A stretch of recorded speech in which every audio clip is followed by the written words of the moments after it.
Antes de que busquemos en nuestras Biblias, quisiera empezar con esta pequeña introducción.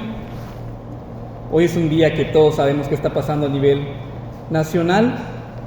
Sabemos que tenemos esa labor, ¿no?, como ciudadanos, y independientemente de eso, no solemos hablar de acuerdo a lo que estamos viviendo a veces, como el día de hoy.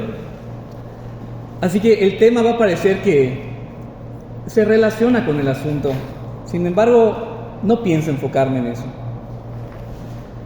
Cuando alguien viene a la fe en Jesucristo, alguien cree en el Evangelio, cuando nosotros predicamos el Evangelio, en ocasiones parece que queremos presentar un Evangelio en el que los problemas de la persona se van a acabar. ¿Sí?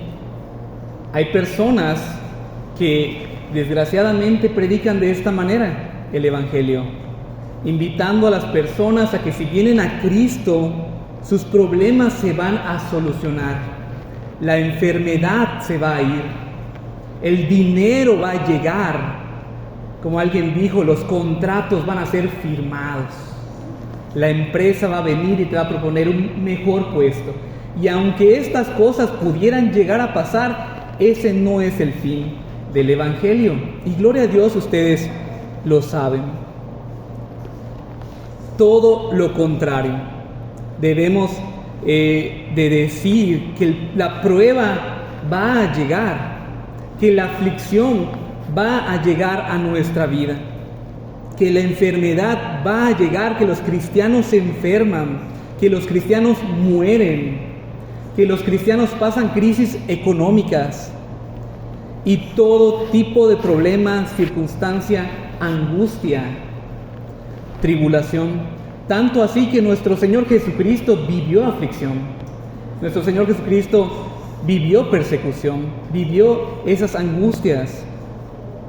¿Por qué nosotros propondríamos un evangelio en el que esto no existe?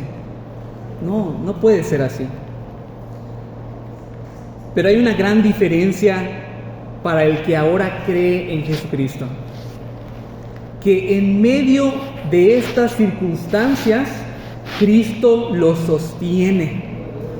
Podemos asegurar una cosa, que en medio de esa situación, Cristo va a estar con nosotros, con el que ha creído en Él. Y estamos seguros de que lo va a poder sobrellevar si es la voluntad de Dios. Y no solamente esto, mis hermanos, sino que en medio de esta tribulación, Él puede ser feliz. Voy a repetir, en medio de la tribulación, de la aflicción, de la enfermedad, del problema, el cristiano, la cristiana puede ser feliz, puede ser dichoso. Salmo 34:8, abramos nuestras Biblias. Salmos 34:8, voy a estar utilizando algunos salmos, y a mí me encanta que los salmistas tienen una excelente teología. Ya lo hemos dicho antes, pero yo siempre opino en su comentario que para el tiempo en el que se encontraba la revelación de la Escritura, ellos tenían una excelente teología, un excelente conocimiento de Dios, que obviamente que provenía de la gracia de Dios, ¿verdad? Pero es muy maravilloso el contenido que tenemos doctrinal en los salmos, que tenemos de los atributos de Dios. Como bien dijo nuestro hermano Paul Washer, ¿verdad?, que cuando quería hablar de atributos, él utilizaba los salmos. Salmos 34:8. Gustad y ved que es bueno Jehová. Dichoso el hombre que confía en Él. Aquí se nos presenta esta expresión en la que el salmista dice que Jehová, Dios, es digno de confianza, que haces bien en confiar en Él. Y no solamente eso, Él está diciendo, tú lo puedes comprobar porque yo lo he experimentado. Él está diciendo, mira, ve, pruébalo, gústalo.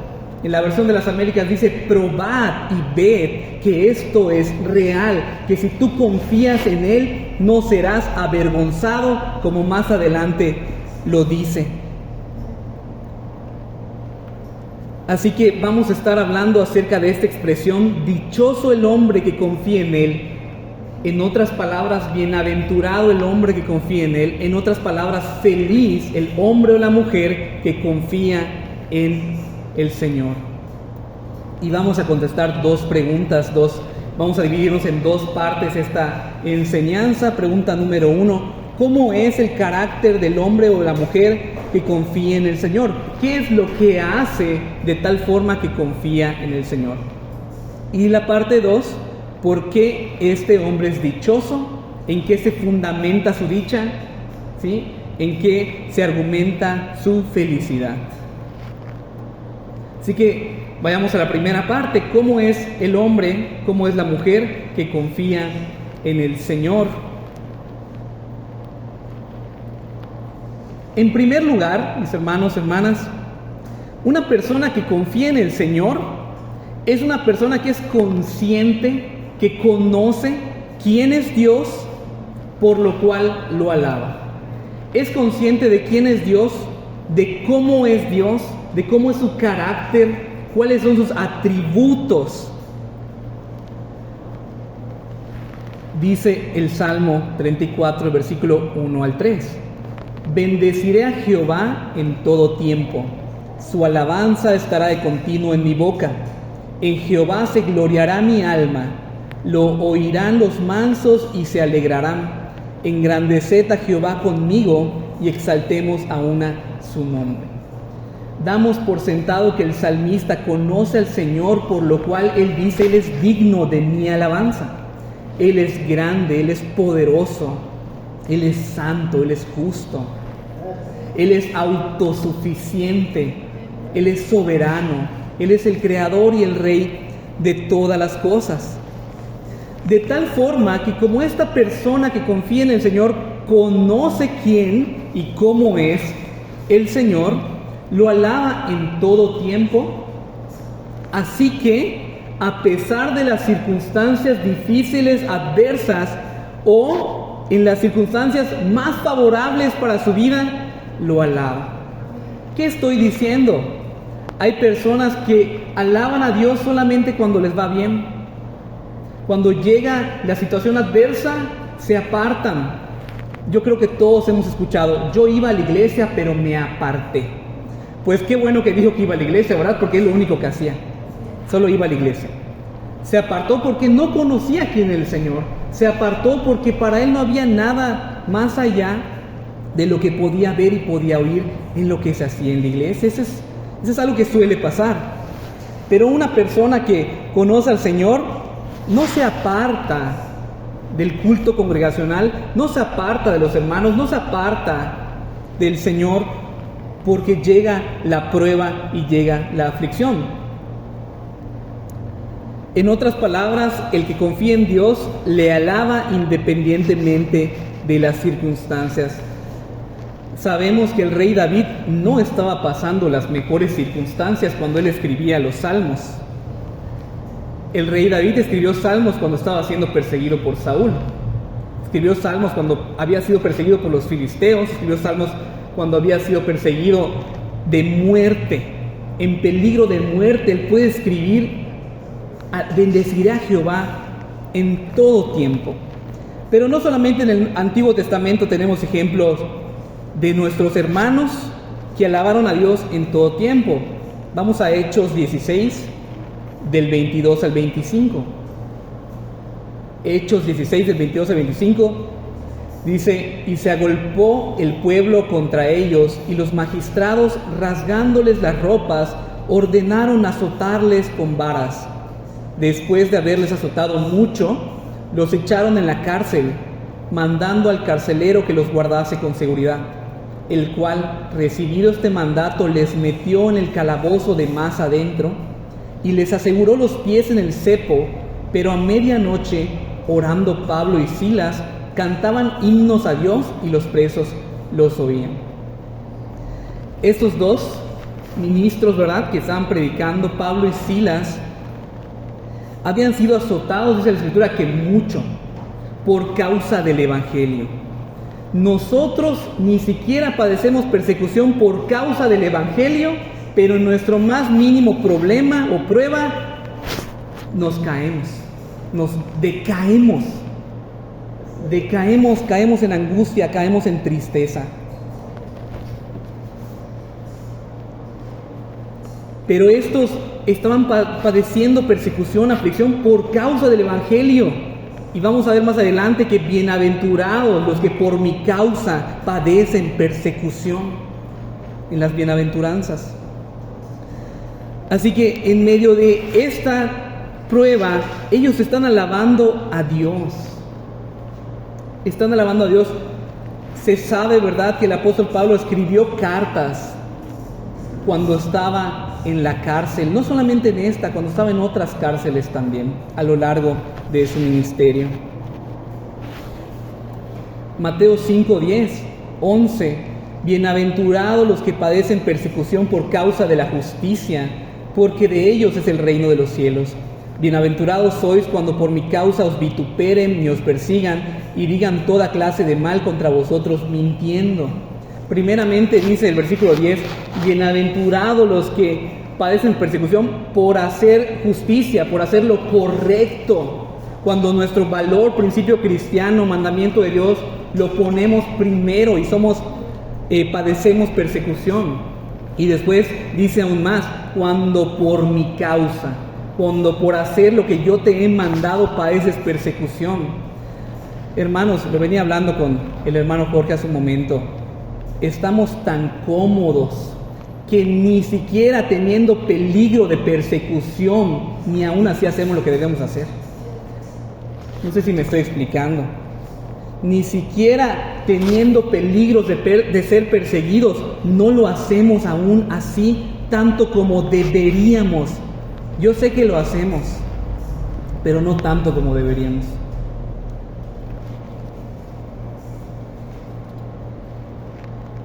Igual venía platicando con el hermano y le digo, hay muchos que están temiendo en gran manera en esta época de elecciones que el siguiente presidenta, lo que sea, que quitara cierta libertad para adorar, cierta libertad de culto. Y yo no sé qué tan verdad es, ¿verdad? O qué tan aprobado esté o la iniciativa, no lo sé, no es el tema. Pero estoy seguro de una cosa, de que si esto se fuera a dar, Dios va a sostener a su iglesia y que los cristianos verdaderos van a seguir adorando a Dios a pesar de esa persecución y que de hecho saldrían a la luz los verdaderos creyentes.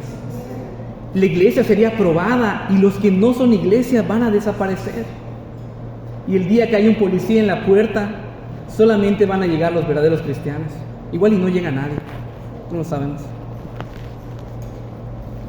El salmista dice de igual forma, en Jehová se gloriará mi alma, en Jehová se gloriará mi alma. Él está diciendo, en mí yo no encuentro en qué gloriarme. Si de algo me puedo gloriar es en el Señor. Y no solamente voy a sonreír, sino que se alegra todo mi ser desde lo más interno. Recordemos que el ser humano está formado de dos partes, de la parte física y de la parte espiritual. Y Él está diciendo, lo interno, lo más profundo de mi ser, se deleita en el Señor. Su alabanza no es superficial, no es mecánica, no es repetitiva, no es que cantó el himno que más le gustaba, no es que supiera cantar, no es que tuviera talento para tocar, porque dice la Escritura que el rey David, ¿verdad?, tocaba este instrumento de cuerdas. No es eso, sino que su alabanza es esa alabanza en espíritu y en verdad, es esa adoración en espíritu y en verdad, del cual habla el Nuevo Testamento. Resumiendo este punto número uno, el que confía en el Señor le alaba incondicional y sinceramente porque se maravilla y se asombra de quién es y cómo es Dios. Punto número 2. El que confía en el Señor conoce sus limitaciones y busca a Dios en oración. Y esto lo vemos en el versículo 4. Seguimos en el Salmo 34. Versículo 4 y 6.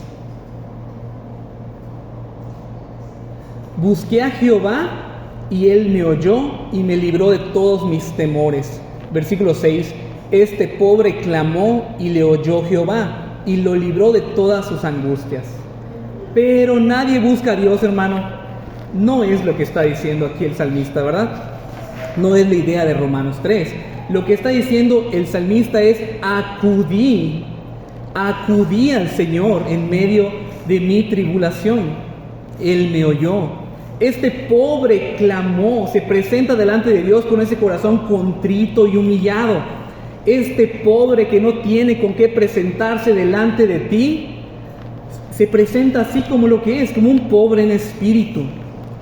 No por sus méritos, sino por su confianza. Sabe que Dios sí es autosuficiente, sabe que es autoexistente, que el que no necesita nada de nadie lo puede auxiliar, lo puede socorrer. Él sabe que no puede confiar en sí mismo, sino solamente en la fuerza que proviene del Señor. Salmo 84, 5. Cuán bienaventurado el hombre cuyo poder está en ti. Y esto no significa que de sus brazos, de sus músculos va a correr una fuerza que él no sabe de dónde provino. No es eso. Sino que sabe que la fuerza de Dios y el poder de Dios están a favor de él por medio de la fe, por medio de confiar en lo que dice su palabra. Y me voy a adelantar un poquito, pero mis hermanos, Dios tiene cuidado de sus hijos. Dios tiene cuidado de sus hijos, y el salmista sabe que él es contado como este grupo de sus hijos, sabe que es contado como este grupo de los justificados. Por eso él puede decir que los justificados, ¿verdad?, pueden pedir y ayudarse en el poder de Dios. En 1 Samuel capítulo 30, versículo 6, vemos este ejemplo de cómo el mismo rey David había salido malas cosas. Salieron malas cosas. Los amalecitas habían atacado y habían secuestrado a los niños, a las niñas y a las mujeres. Nos dice la Escritura: y David se angustió mucho porque el pueblo hablaba de apedrearlo, pues todo el pueblo estaba en amargura de alma, cada uno por sus hijos y por sus hijas. Mas David se fortaleció en Jehová, su Dios. Él se fortaleció en Jehová, su Dios. ¿De qué forma? Considerando quién es Dios, confiando en Él. Repito, no es que de pronto Él se sintió más fuerte, no es eso. Y es muy interesante ver cómo Él, cuando reaccionó, porque Él venía llegando y le dijeron: David, esto sucedió, nos atacaron y se robaron a las mujeres y a los niños. Y cuando a nosotros vienen y nos dicen la noticia, nos dan la noticia, a veces, mis hermanos, a veces nos dicen: oye, te voy a decir algo, pero por favor tranquilo. Antes de que te lo diga, promete que vas a estar tranquilo. No sé si les ha pasado. Te lo voy a decir, pero no te vayas a angustiar, no te vayas a desesperar. Todo va a estar bien. Bueno, es normal que en primera instancia caigamos en ese temor, caigamos en esa angustia. Somos seres humanos, es lo más normal. Pero no solamente importa cómo vamos a reaccionar, aun si reaccionáramos muy maduramente, no eso es lo más importante. Lo más importante es qué carácter y qué actitud tengamos en medio de toda la prueba. Porque puede ser que la prueba tarde, puede ser que la aflicción permanezca hasta el resto de nuestras vidas.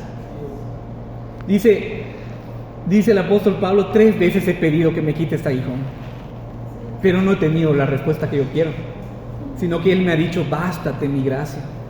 Y lo que el Señor le estaba diciendo era: Pablo, vas a tener eso el resto de tu vida. Vas a tener el resto de tu vida. Así que es posible que reaccionemos mal, que reaccionemos con esa tristeza, con ese lamento, pero lo importante es cómo sobrellevemos qué actitud pongamos, qué carácter desarrollemos, porque muchas veces la prueba es lo que va a ser una prueba para que seamos más como Cristo. Que no salga de nuestra boca, hermanos, ¿por qué a mí? Eso lo dicen los inconversos. ¿Por qué a mí, Señor, si yo he estado haciendo las cosas bien? ¿Por qué a mí, si sabes que yo estuve yendo a la iglesia todo el mes, todo el año, no he faltado ninguna vez? No puede salir eso de nuestra boca, porque Dios es soberano, porque Dios tiene el control de todas las cosas y Él sabe exactamente qué va a acontecer en nuestra vida. De tal forma que todo lo que acontezca en nuestra vida es para nuestro bien, de acuerdo a Romanos 8:28. Todas las cosas, al que ama a Dios, todas las cosas les ayuda a bien, conforme al propósito para el cual han sido llamados, que es ser como el Señor Jesucristo. Así que cuando llegue la prueba, el Señor quiere que crezcamos y que seamos más como su Hijo, aunque sea difícil, aunque sea duro. No podemos olvidar que en medio de la prueba, el que confía en Dios tiene paz. Esa paz que sobrepasa todo entendimiento. Salmo 18, versículo 1 y 2. Te amo, oh Jehová, fortaleza mía, Jehová, roca mía y castillo mío, y mi libertador, Dios mío, fortaleza mía, en Él confiaré. El salmista sabe que el Señor es esta fortaleza, este castillo impenetrable, que ningún ejército puede derribar, que ninguna criatura puede penetrar. Y así están los cristianos escondidos en las manos de Dios. Los que están escondidos en Cristo están dentro de esta fortaleza. ¿De qué temeremos? ¿De qué vamos a temer si Dios es nuestra fortaleza? Pero esto es una cuestión de fe. Esto es una cuestión de confianza, hermanos. Cualquiera que ponga su confianza en sí mismo va a caer en temor y va a caer en angustia. Pero el que pone su confianza en el Señor no debe de atemorizarse. Así llegamos al punto número 3.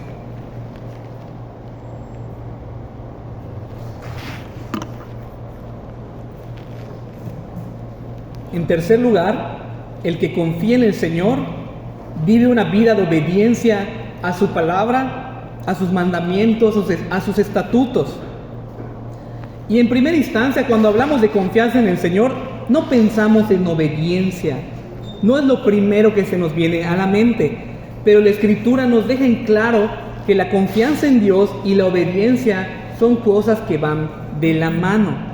Son dos cosas que están relacionadas. Versículo 15, 17 y 19. Seguimos en el Salmo 34. Versículo 15. Los ojos de Jehová están sobre los justos, y atentos sus oídos al clamor de ellos.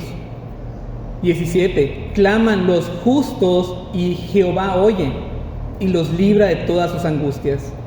19. Muchas son las aflicciones del justo, pero de todas ellas le librará Jehová. Hermanos, la confianza en Dios es un tema medular en el Salmo 34. Cuando el salmista dice en el versículo 8 que dichoso el hombre que confía en el Señor, cuando él llega al versículo 15, 17 y 19, él está hablando de la misma persona que confía en el Señor. Y él está diciendo, ahora vamos a utilizar la misma idea con otra expresión, con los justos. Los justos son los que confían en el Señor. Y estos que confían en el Señor viven esa vida de obediencia. No son escuchados, mis hermanos, no son escuchados los justos por su justicia, sino que su justicia y su obediencia es la manifestación de su confianza en el Señor. Esto es lo mismo que cuando decimos, como en Santiago, mis hermanos, en Santiago 2, muéstrame tu fe por tus obras. No podemos mostrar, evidenciar nuestra fe si no tenemos obras. Es la misma cuestión. El justo muestra su fe por su deseo de obedecer la palabra, por su deseo de tener una vida íntegra delante de Dios. Una vida perfecta no se puede de este lado del sol. No, ningún cristiano va a tener una vida perfecta de este lado de la eternidad. Pero su deseo es tener una vida perfecta de obediencia, como la que tuvo el Señor Jesucristo.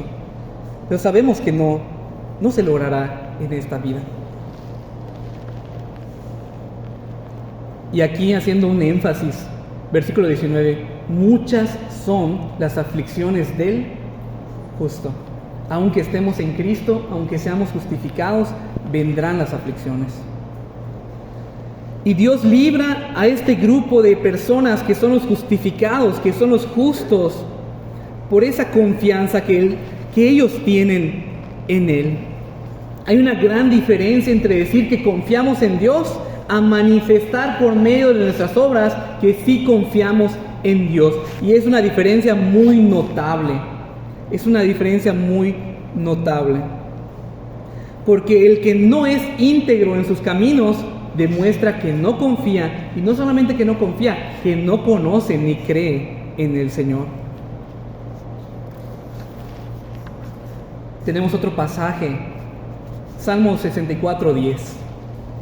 Dice así: se alegrará el justo en Jehová y confiará en Él, y se gloriarán todos los rectos de corazón.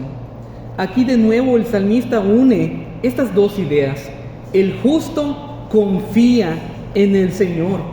Consecuentemente están relacionadas. Y Proverbios 16:20: el entendido en la palabra hallará el bien, y el que confía en Jehová es bienaventurado. De nuevo esa relación del que está interesado en su palabra, del que procura entender su palabra, con el que confía en el Señor. Y sabemos, esto es muy importante, si alguna vez no lo han escuchado, alguna vez, en la lírica hebrea, en la poesía hebrea, lo que rima no son las sílabas finales como lo que nosotros aprendimos en este lado del mundo. ¿Se acuerdan de la rima que tiene que rimar el final, la sílaba final, o la vocal al menos? Esto no sucede en la escritura hebrea de los salmos y los proverbios. Lo que rima aquí son las ideas. Son las ideas. El entendido en la palabra es el mismo que confía en Jehová. El primer verso es lo mismo que el segundo verso, pero con otras palabras. Y de esa manera que tenemos una rima de ideas, se le llama un paralelismo sinónimo, paralelismo de significados. Y eso lo vamos a ver en muchas ocasiones en los salmos y en los proverbios. Con base en este pasaje, hermanos, no hay forma, escuchen lo que voy a decir, de confiar en Dios si no conocemos su palabra. No hay forma de confiar en Dios si no conocemos a Dios por medio de su palabra. Sería algo incongruente. Así que el que confía en el Señor es entendido en su palabra.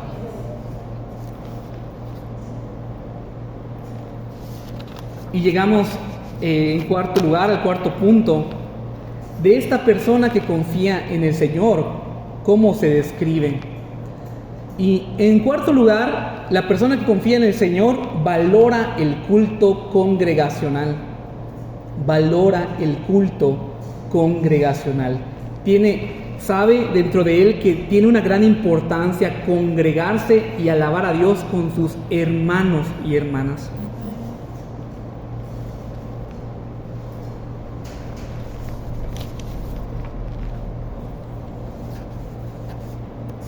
Salmo 84, 1 y 2 y 84, versículo 10.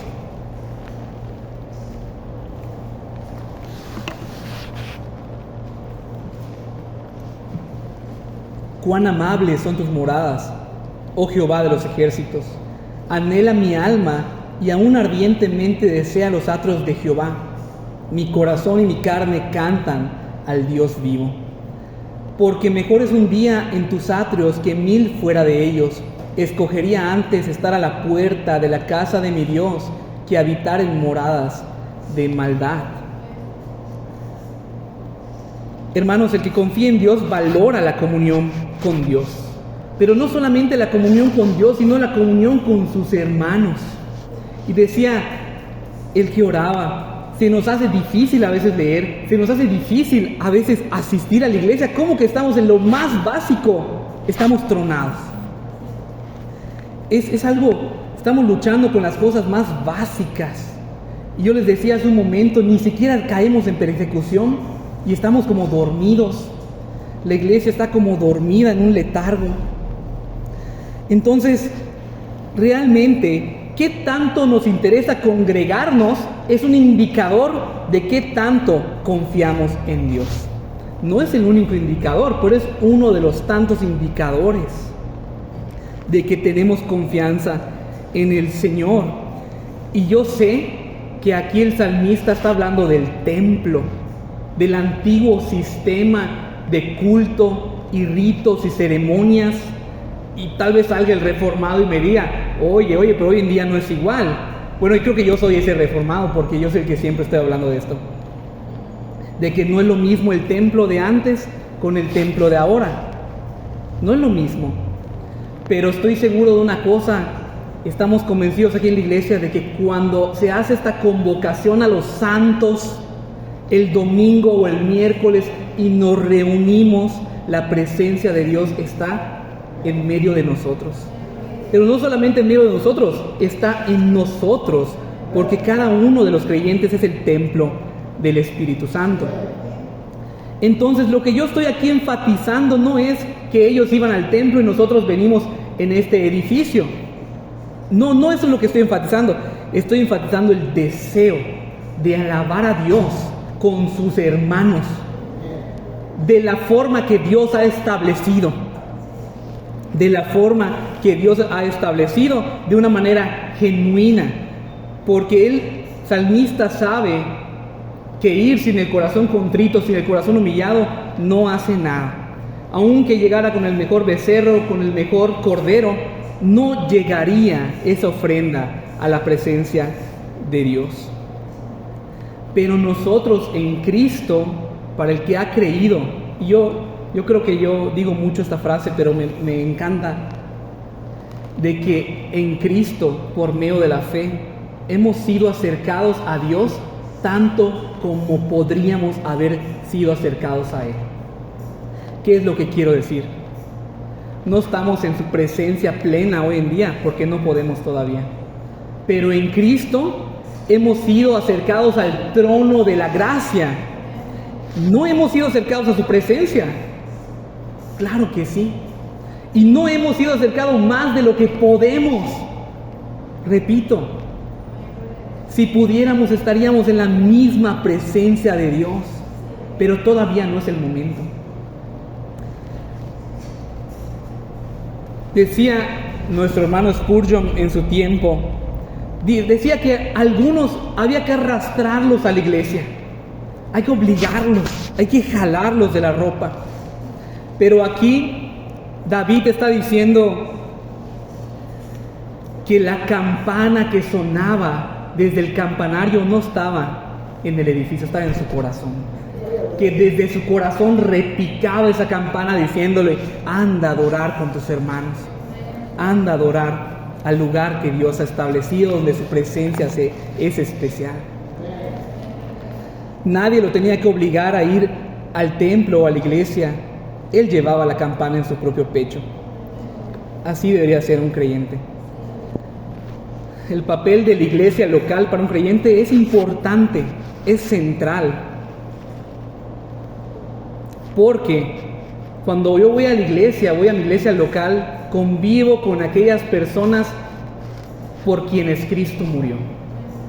Eso es muy importante, no podemos dejarlo de lado. La iglesia está conformada por personas por las cuales Cristo murió y que ahora Cristo ama. ¿Cómo yo no voy a amar a aquellos?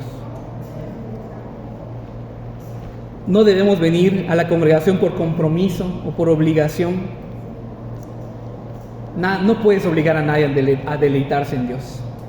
No se puede, esto no, como dicen, no se puede escarmentar el pellejo ajeno. No se puede. Muy bien, y pasamos ahora a la segunda parte de esa enseñanza. ¿Cuál es la segunda pregunta? ¿Por qué es dichoso el que confía en el Señor? ¿En qué está fundamentada su dicha? ¿Sobre qué piso está sustentada su dicha, su felicidad, su bienaventuranza? Y tenemos tres apartados. Número 1. En primer lugar, la dicha de esta persona que confía en el Señor está fundamentada en que ahora cumple el propósito para el cual Dios lo creó. Y también esto lo decimos mucho. El fin principal del hombre es glorificar a Dios y gozar de Él para siempre. ¿En qué versículo está? La Escritura no lo da de forma literal, pero a lo largo de una forma integral, este es el propósito del ser humano. Cuando el Señor crea al ser humano, era para que se deleite en Él, para que el ser humano diga: ¡wow! ¡Qué asombroso! ¡Qué grande eres, Señor! ¡Qué poderoso! ¡Qué maravilloso! De tal forma que su vida gira en torno a darle la gloria que Él ya tiene. Pero sabemos que el hombre sin Cristo no está pensando en glorificar a Dios. Está pensando en buscar su dicha por medio de sus propios medios, por medio de sus propias estrategias. ¿Qué me hace feliz? ¿No es Dios? Ok, esto voy a buscar, no importa si lo que me hace feliz no es Dios. Pero esa felicidad es momentánea y no es verdadera dicha. Yo estoy seguro de algo. Por medio de la palabra estoy convencido de que si tú obtuvieras o yo obtuviéramos todo lo que queremos en esta tierra, no seríamos felices. No llegaríamos a ser dichosos. Eso es imposible. No podemos ser felices independientemente de Dios, de Cristo. No se puede.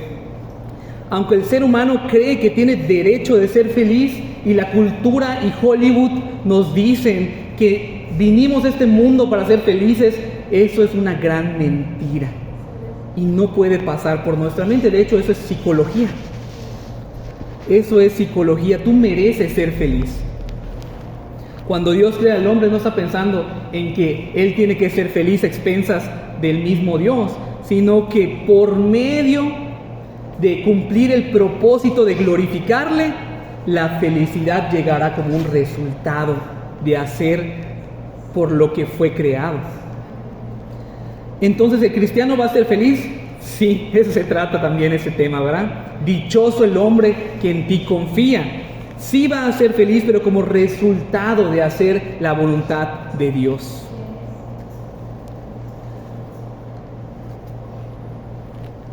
De hecho, alguien ha dicho, tal vez ya te ha pasado, tal vez a ti te lo dijeron, cuando tú le predicas a alguien y te dice: ¿sabes qué? Está muy, muy bonito tu discurso, me conmueve, pero ¿sabes qué? Yo no puedo creer en Cristo ahora. Yo tengo que disfrutar mi vida todavía. Y tú dices: ¿Cómo que tienes que disfrutar tu vida? Si yo te estoy diciendo: ven, disfruta tu vida. En Cristo es la única manera. Y eso es la verdad, que no hay forma de que disfrutes tu vida separado de Dios. Al contrario, vas a ser un miserable toda tu vida. Y si de nuestra boca como cristianos saliera: la vida en Cristo es muy dura, la vida cristiana es muy difícil. Yo sé que es difícil la lucha. No digo que no, pero si decimos: es muy triste, porque ya mi familia no me habla, porque perdí mis amistades. Si tú dices eso, es que tú no te acuerdas qué es la vida sin Cristo. No te acuerdas qué es la vida sin Cristo. Tal vez se te olvidó que antes sin Cristo no tenías ninguna esperanza, ningún consuelo, ninguna razón por la cual ser dichoso. Entonces no podemos separar estas verdades. De que sin Cristo es imposible ser feliz, es imposible ser dichoso, es imposible disfrutar de la vida. Hermanos, de verdad, qué versículo tan precioso.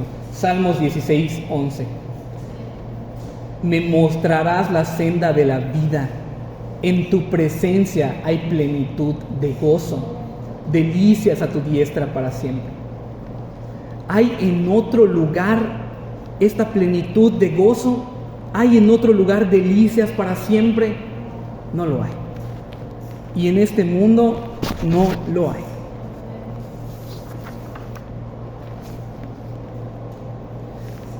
Punto número 2. Esta dicha, la dicha del creyente ahora, del que confía en Dios, se fundamenta también en que Dios escucha su oración y le responde. Dios escucha su oración y le responde.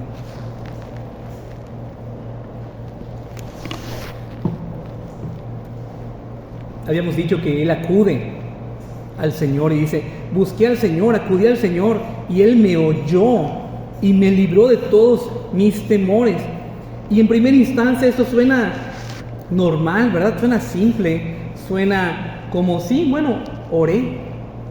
Pero repito lo que dije hace unos momentos: Dios no oye a todos, Dios oye a sus hijos. No puede oír con quien está airado. No puedo oír. Regreso a los versículos 15, 17 y 19. ¿Quiénes claman? ¿A quiénes oye el Señor? A los justos, a los justificados. Entonces Él puede decir como parte de este grupo que Él me oyó. Y la realidad es que Dios nos manda a orar porque nos va a oír. Pero Él no está garantizando que de todo lo que tú le pidas, todo vas a obtener de la forma que tú quieras. No eso es lo que está prometiendo, sino que dice: me libró de todos mis temores. Inmediatamente desapareció la prueba. No, ¿de qué fue librado? Del temor. Fue librado de la angustia, fue librado del lamento. Y esto es lo que sabemos en este Salmo 23:4. Aunque ande en valle de sombra de muerte, no temeré mal alguno, porque tú estarás conmigo. Tu vara y tu cayado me infundirán aliento. Es decir, que la aflicción no va a desaparecer en un instante. Pudiera ser, dependiendo del problema, claro que sí. Pero si es un problema que dura, que tarda, es una enfermedad que vamos a cargar toda nuestra vida, la realidad es que dice que aunque andes en valle de sombra de muerte, esto es un comentario, pero puede ser que esta oveja se metió a donde no debía. Pero aún así el pastor lo va a pastorear y lo va a guiar en medio de este valle de sombra de muerte. Dios, que es el Rey de todo el universo, que tiene todo poder, que tiene toda soberanía, va a escuchar a sus hijos y los va a librar de su temor, de su angustia. No nos puede prometer que todo va a pasar en un instante, pero que sí nos va a sustentar, que sí va a estar con nosotros, que sí nos infundirá aliento. Tenemos en la Escritura ejemplos de personas que fueron libradas, como Daniel, y otros que fueron muertos, fueron asesinados, como Esteban. Tenemos de todo, y el Señor estuvo con ambos. El Señor estuvo con ellos en todas las circunstancias, sin importar cuál haya sido su resolución. Versículo 5, volvemos al Salmo 34. Esto es lo que también se nos asegura: los que miraron a Él fueron alumbrados, es decir, los que han confiado. Sus rostros no fueron avergonzados. Si tú confías en el Señor, no serás avergonzado. No vas a terminar estafado. Vas a ver, como dijo el versículo 8, que lo compruebes, que lo pruebes, que lo veas. Que si tú confías, vas a ser feliz. Versículo 7: el ángel de Jehová acampa alrededor de los que le temen y los defiende. El ángel de Jehová acampa alrededor de los que le temen y los defiende.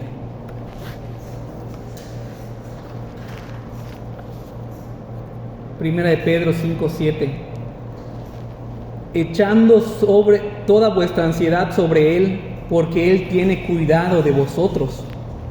Filipenses 4:7: y la paz de Dios que sobrepasa todo entendimiento guardará vuestros corazones y vuestros pensamientos en Cristo Jesús. Y no lo puse, pero recordemos las palabras de nuestro Señor Jesucristo: por nada os afanéis. Por nada os afanéis. No te puedes agregar un codo a tu altura. Tú no puedes hacer nada por el día de mañana. Pero quien sí puede y quien te da el sustento, estemos confiados en Él. Y en tercer lugar, esta dicha se sostiene por la gran esperanza que tiene en Dios, por la gran esperanza que Dios le da, por las promesas que Dios le da. Y esta esperanza es una esperanza cierta, es una esperanza firme, es una esperanza que tú puedes tener por medio de la fe. Repito, esto es una cuestión de fe. El justo por la fe vivirá.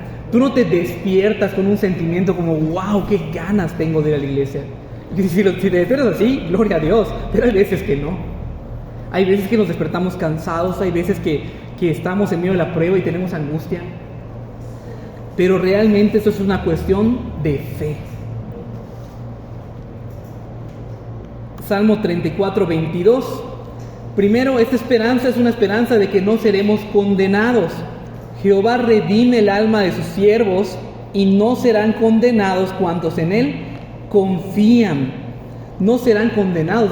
Me sorprende la teología que tenían estos hombres, de verdad, para el tiempo en el que estaban. Gloria a Dios por esa revelación que tuvieron. Romanos 8:34. ¿Quién es el que condenará? Cristo es el que murió, más aún el que también resucitó, el que además está a la diestra de Dios, el que también intercede por nosotros.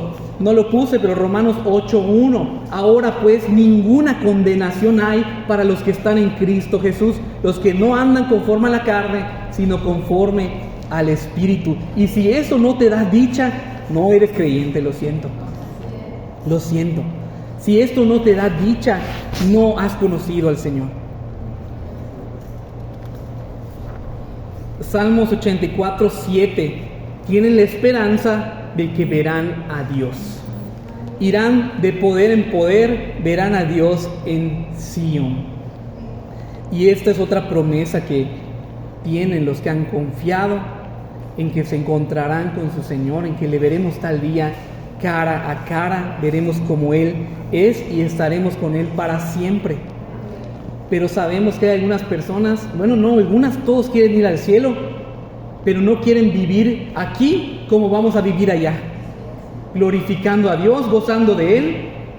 Quieren ir ahí a hacer lo que aquí no han hecho y aquí aborrecen hacer. No hay congruencia, mis hermanos. Los que aquí en la tierra reflejen ese carácter, esos deseos, son los que van a estar ahí. Alguien dijo que el deseo de ver a Dios no se puede falsificar. El deseo de esperar a Cristo aquí en la tierra que no se puede falsificar. Puede que sea cierto. El cielo, estoy seguro que será hermoso, precioso, lo más hermoso que alguien pudiera ver. Pero estoy seguro que será hermoso no porque esté hecho de oro o de cristal, sino porque la presencia de Dios es el sol que alumbra y siempre será de día. Por esa razón será hermoso, porque Dios está ahí y porque estaremos con Él, no por el material de que esté hecho.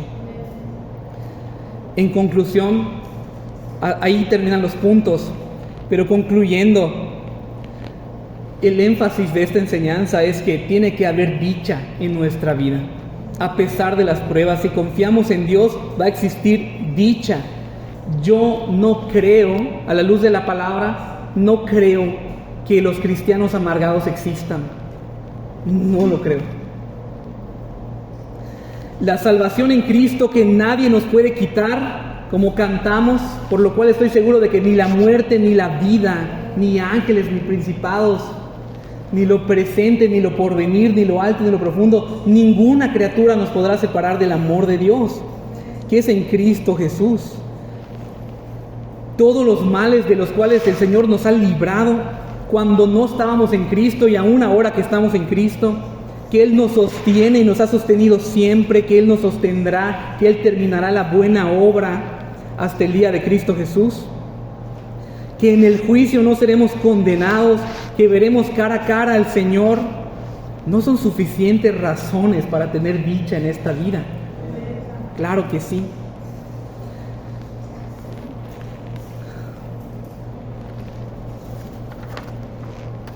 La expresión de hoy fue: dichoso el hombre que confía en Jehová, dichoso el hombre que confía en Él. Pero volví a este salmo, a este versículo, porque realmente es una invitación. Dice el salmista: probad y ved. En la versión de las Américas él dice: pruébalo, velo con tus propios ojos, que Dios es bueno y que si confías en Él serás dichoso. Si tú confías en el Señor, gloria a Dios. Estoy seguro que sabes de qué estamos hablando, de esta dicha.